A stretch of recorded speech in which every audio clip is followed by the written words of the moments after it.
Everyone, good morning. Students, जो आज का हमारा टॉपिक है ये रहेगा फर्स्ट। जो आपका सब यूनिट है वो ही स्टार्ट है ये। इसमें हम देखेंगे कि ह्यूमन ज्योग्राफी का नेचर है और उसके बाद स्कोप है। ठीक, सो इसको हम स्टार्ट करेंगे। ह्यूमन ज्योग्राफी की सबसे पहले डेफिनेशन क्या है, उसके बाद नेचर ह्यूमन ज्योग्राफी का क्या और स्कोप क्या है। तीन चीज़ें आती हैं ह्यूमन ज्योग्राफी की, डेफिनेशन, नेचर और स्कोप। ये तीन तरीके से पढ़ा जाएगा। फर्स्ट सब यूनिट पूरे का पूरा ये रहेगा। सो नेक्स्ट हमारे पास फर्स्ट में डेफिनेशन हम देखते हैं ह्यूमन ज्योग्राफी क्या है। सो ह्यूमन ज्योग्राफी की डेफिनेशन की अगर बात की जाए तो ह्यूमन ज्योग्राफी को, जैसे मैंने आपको कल भी बताया था कि ह्यूमन ज्योग्राफी क्या चीज़ को स्टडी करता है, studies the inter relationship between the physical environment and socio cultural environment created by human beings through mutual interaction with each other. तो देखें, दो चीज़ें हैं इसमें, एक फिजिकल इन्वायरमेंट और दूसरा है सोशो कल्चरल इन्वायरमेंट। इन दोनों के बीच में इंटर रिलेशनशिप, ठीक है। एक साइड आपके पास फिजिकल इन्वायरमेंट आ गया, एक साइड आपके पास सोशो कल्चरल इन्वायरमेंट आ गया। इन दोनों के बीच का रिलेशनशिप क्या है, जो किसने बनाया है, ह्यूमंस ने, through mutual interaction with each other. Okay, अब इस चीज़ को समझने के लिए आपको क्या समझना है कि हमारे पास एक फिजिकल स्ट्रक्चर है, एक फिजिकल इन्वायरमेंट है। मान लो कोई भी हमारी ज़मीन है, हम उस ज़मीन को किस तरीके से यूटिलाइज़ करते हैं, उस लैंड एरिया को किस तरीके से यूटिलाइज़ करते हैं। मे बी वो हम उसको यूज़ करेंगे for agriculture, for mining, for different forest purpose. किस तरीके से हम उसको यूटिलाइज़ कर रहे हैं, ठीक है, उसको स्टडी करता है ह्यूमन ज्योग्राफी। नो डाउट इसमें क्या है, ह्यूमन ज्योग्राफी बहुत सारे फील्ड को कवर करता है कि इसमें आपके पास इकोनॉमिक ज्योग्राफी आ गया, मिलिट्री ज्योग्राफी आ गया, तो बहुत सारे इसके डिफरेंट फील्ड्स हैं, ठीक है। लेकिन इसका जो मेन इम्पैक्ट वो क्या है, study of human race, growth of human number, physical movement of population, physical and cultural difference between groups and economic activities. ये इसका मेन जो है वो इसका थीम रहेगा ह्यूमन ज्योग्राफी का। क्या चीज़ पढ़ना कि हर वो चीज़ जो ह्यूमंस के साथ एसोसिएट हो, कि ह्यूमंस का रोल अर्थ के साथ किस तरीके से है, कैसे ह्यूमंस जो है वो अर्थ को यूटिलाइज करते हैं फॉर द सेल्फ पर्पज़। ये ह्यूमन ज्योग्राफी का मेजर मोटिव होता है। अब ह्यूमन ज्योग्राफी को थोड़ा सा ट्रेस करते हैं कि ह्यूमन ज्योग्राफी का किस तरीके से ओरिजिनेशन हुआ। तो ह्यूमन ज्योग्राफी ओल्ड भी है, उसको हम न्यू भी कहते हैं। ओल्ड इस तरीके से क्योंकि जो इसको स्टार्टिंग में जो इसको इराटोस्थीन्स और स्ट्रैबो की राइटिंग में भी ये चीज़ दिखी थी, ह्यूमन को हैबिटेट और मैंस इंटरेक्शन को भी देखने को मिला था। और न्यू इस तरीके से है क्योंकि एंथ्रोपो ज्योग्राफी जो फ्रेडरिक रेटजल हैं, जिनको फादर ऑफ ह्यूमन ज्योग्राफी कहा जाता है। फादर ऑफ ह्यूमन ज्योग्राफी कौन है, फ्रेडरिक रेटजल, जिनको क्या कहा जाता है, फादर ऑफ ह्यूमन ज्योग्राफी। ये है फ्रेडरिक रेटजल जो फादर ऑफ ह्यूमन ज्योग्राफी हैं। इनकी बुक थी एंथ्रोपो जियोग्राफी, 1882 और 1991 में इसको दोबारा पब्लिश की गई। तो इनकी राइटिंग में भी ह्यूमन ज्योग्राफी का मेजर रोल देखा गया। तो इसके बाद जो ह्यूमन ज्योग्राफी स्टार्ट है। लेकिन अगर हम इसकी बात करें तो जो इससे पहले जैसे इराटोस्थीन्स हैं, स्ट्रैबो हैं, इनकी राइटिंग में भी यहाँ पर हमें ह्यूमन इंटरेक्शन को देखने को मिला था। और इसके बाद इसके न्यूनेस इस तरीके से भी आया क्योंकि कंटिन्यूसली जो एकेडमिक डिसिप्लिन है चेंज होते रहते हैं। और उसके बाद अब इसको स्पेस के अंदर स्पेस के डेवलपमेंट के लिए, प्लानिंग के लिए, इन्वायरमेंटल प्रॉब्लम को भी देखते हुए ह्यूमन ज्योग्राफी को कंटिन्यूसली इवॉल्व किया गया और इससे भी इसका न्यू कंसेप्ट आया। नेक्स्ट है हमारे पास nature of human geography. Nature of human geography के अंदर क्या चीज़ हम पढ़ते हैं, इसको हम, जैसे आपको पता है कि ज्योग्राफी को हम दो ब्रांचेज में बांटते हैं। एक आता है फिजिकल ज्योग्राफी और दूसरा होता है ह्यूमन ज्योग्राफी।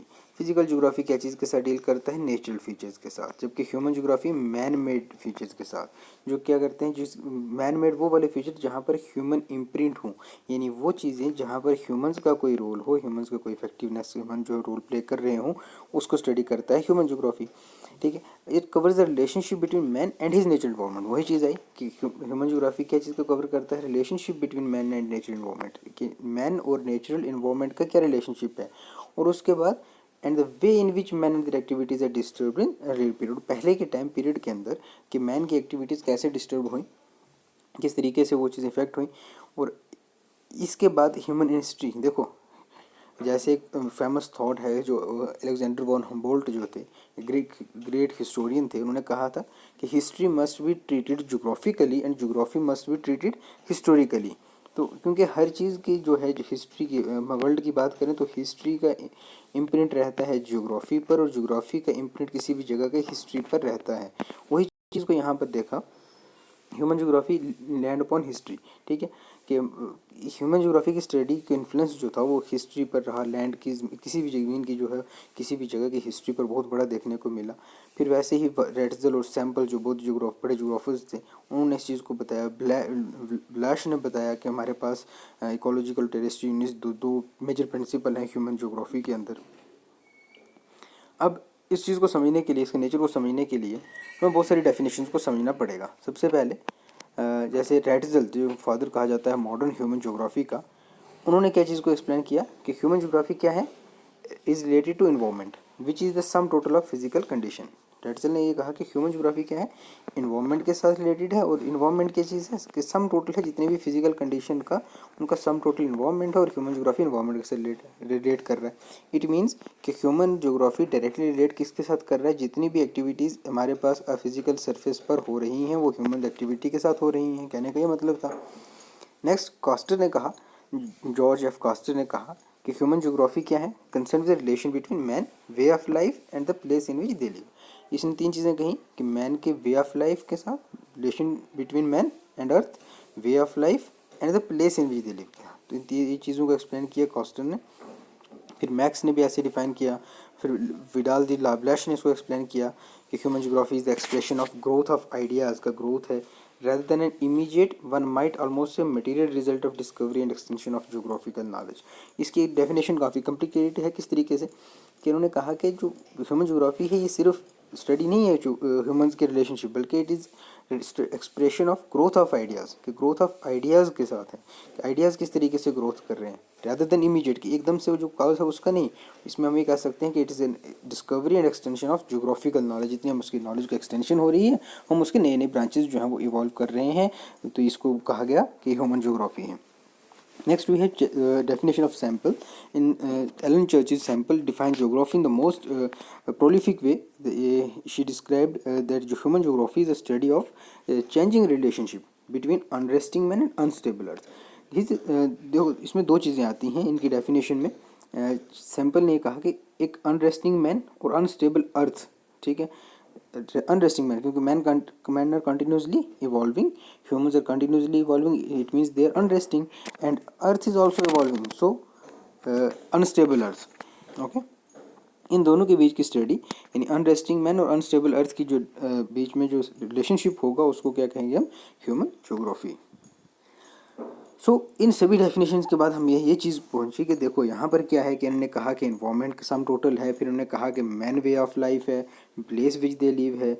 उसके बाद मैक्स ने भी कहा कि रिएक्टिंग टू स्टिमुलाई, कि स्टिमुलाई के तहत नेचुरल इन्वायरमेंट हमें किस तरीके से प्रोवाइड कर रहा है उसी के तहत हम ह्यूमन ज्योग्राफी कहते हैं। फिर ब्लाश ने कहा कि आइडियाज़ डिस्कवर्ड होते हैं और आइडियाज़ की जो है वो एक्सटेंशन है जो ह्यूमन ज्योग्राफी।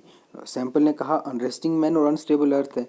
इस पूरे कंक्लूजन के बाद हम इस चीज़ पे पहुंचते हैं कि ह्यूमन डिफरेंसेस हैं डेफिनेशन में ह्यूमन ज्योग्राफी में, ठीक, लेकिन एक चीज़ जो इसमें कॉमन है वो क्या है कि मैन एंड इन्वायरमेंट का रिलेशनशिप और इस रिलेशनशिप से हो रही प्रॉब्लम और उनका कॉज, ये सारे स्टडी किए जाते हैं ह्यूमन ज्योग्राफी के अंदर। अब क्या चीज़ मैंने बताई, इसमें दो चीज़ें बताई मैंने दो चीज़ें इसमें बताई क्या कि relationship between man and environment और उसकी प्रॉब्लम्स और उनका काज, ये हम स्टडी करते हैं ह्यूमन ज्योग्राफी के अंदर। सो इसका नेचर हम इसको एक्सप्लेन कर सकते हैं। उसके बाद ह्यूमन ज्योग्राफी क्या क्या है, studies the adjustment to environment, environment के साथ एडजस्टमेंट, उसके बाद adaptation to environment and modification of environment by different groups, okay. कि तीन चीज़ें कि एडजस्टमेंट करना, अडॉप्ट करना और मॉडिफिकेशन करना इन्वायरमेंट की बाय डिफरेंट ह्यूमन ग्रुप्स, इसको हम स्टडी की जाते हैं ह्यूमन ज्योग्राफी के अंदर। वही चीज़ जो मैंने आपको सबसे पहले कही कि ह्यूमन ज्योग्राफी क्या है, स्टडी करता है कि how earth is being utilised by humans for its, earth is utilised by humans for its different uses, ठीक है, कि हम अर्थ को कैसे ह्यूमंस जो यूटिलाइज करते हैं अपने डिफरेंट पर्पसेस के लिए, स्टडी करता है human geography. So human geography की डेफिनेशंस हो गई, उसके नेचर हो गया, जो उसका स्कोप है वो हम कल के लेक्चर में पढ़ेंगे। Thank you very much.